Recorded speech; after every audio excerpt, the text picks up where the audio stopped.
Hello and welcome to my first 30 days on my pistol squat journey. So here's my initial attempt. Straight after this I decided to obviously do some research on Google and YouTube, and from that I created my own progression list which I now work towards. Once this is refined and tweaked, I will be sharing this with everyone, but it's currently undergo. Now let's get on with what I actually did.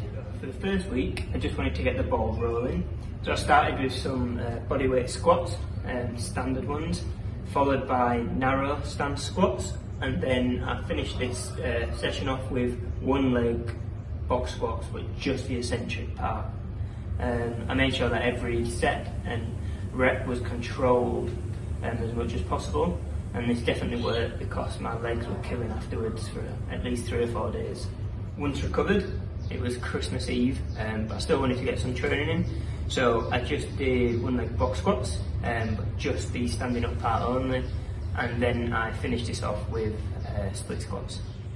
So week 2, I decided that I wanted to start doing more on the one leg exercises, and I did this by doing the one leg box squat, but I do the full range of motion, controlled on the way down and on the way up. I did this on a wall that was quite high up to make sure that I could actually do all the sets and reps with good form, and then finish this off with split squats.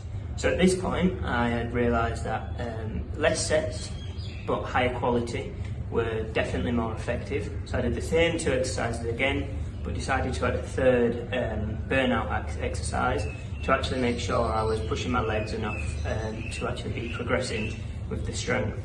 The third exercise was the narrow stance bodyweight squats, and it seemed to do a pretty good job of getting a burn.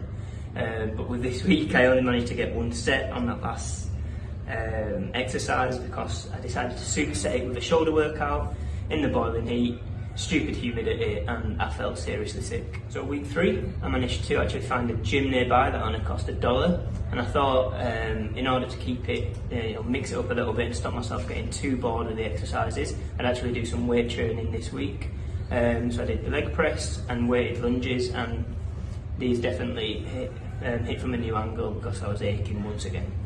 So week 4 I decided to up the one leg box squats and actually try it on chair height, and I managed to do this. It was difficult to do consistently by keeping my other foot off of the floor, so I just touch that down, reset my balance and go again when necessary.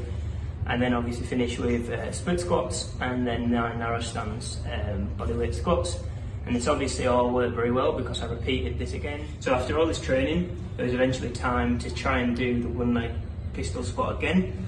And as you can see, it's not perfect, it's not even close to perfect, but the fact that I managed to even go all the way down, get all the way back up on one leg was a massive result for me, and it's provided enough motivation to actually carry on training to complete the pistol squat. So after my first month, here are my key takeaways. I say keep it short and frequent, so twice a week is plenty, with maybe a 20 to 30 minute session should be more than enough. I'd also say that if you are watching other videos that suggest progressions and how to go through, they don't actually have enough sub-progressions. And what I mean by that is bridging the massive gap between, say, a split squat and a one-legged box squat. It's just not as simple as once you can do split squat, you can do a one-leg box squat. There's a big gap between, and how you actually break that down isn't very clear. So to overcome this, what I've personally done is break my 2 sessions down into the eccentric and concentric part of the progression I'm trying to achieve.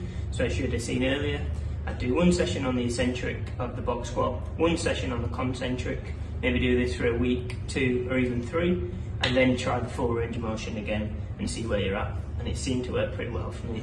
So if any of this has helped or motivated you, or you simply enjoyed it, make sure you like and subscribe.